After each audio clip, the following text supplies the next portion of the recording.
New to PowerMill 2019 is the PowerMill Additive plugin, which allows the programming of direct energy deposition processes, whereby material is added to form a component instead of the traditional subtractive.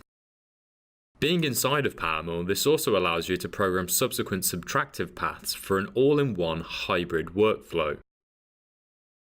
To activate the new plugin, navigate to Options and enter the Plugin Manager. From here, you can choose which installed plugins are active when you launch PowerMill. Select PowerMill Additive and enable it, then close this dialog box. You'll notice a new tab has appeared on the ribbon called Additive. There are 3 brand new types of toolpath that can be used to create an additive part.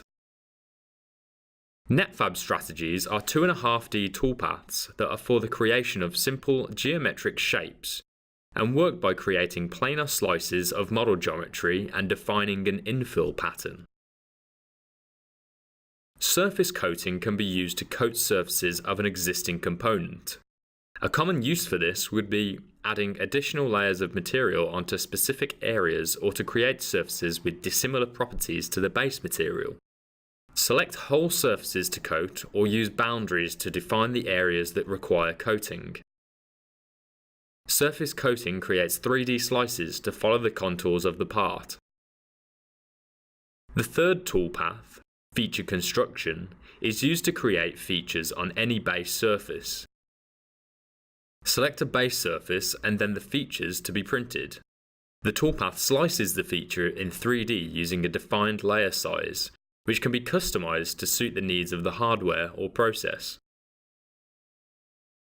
All PowerMill additive toolpaths support the use of the toolpath editing tools, so they can easily be adapted for multi-axis or robotic applications.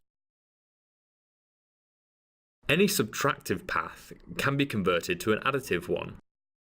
Select and activate the subtractive path and press Convert to Additive. This allows users to exploit the wider range of toolpath strategies in PowerMill and apply them to an additive workflow. There are also tools for the manual creation of toolpaths, such as the planar section tool, which slices through model geometry using a plane and outputs the intersections as a pattern. Medial axes of patterns can also be quickly generated from here for use in toolpaths. Existing additive toolpaths can also be imported into PowerMill from NetFab from the ribbon. For added control over your output parameters, use PowerMill Additive's Process Parameters dialog to have fine control over what happens on each segment of your calculated toolpath. Use PowerMill Additive toolpaths in conjunction with the PowerMill Robot plugin or MTD file to complete the process and visualize the path. Further validation of these toolpaths can be achieved by exporting them to NetFab simulation for thermal and mechanical stress during the build process. Once verification and simulation is complete, export machine-specific G-code via the Autodesk Manufacturing Post-Processor utility or the Robot plugin. Let's look at an example workflow for PowerMill Additive.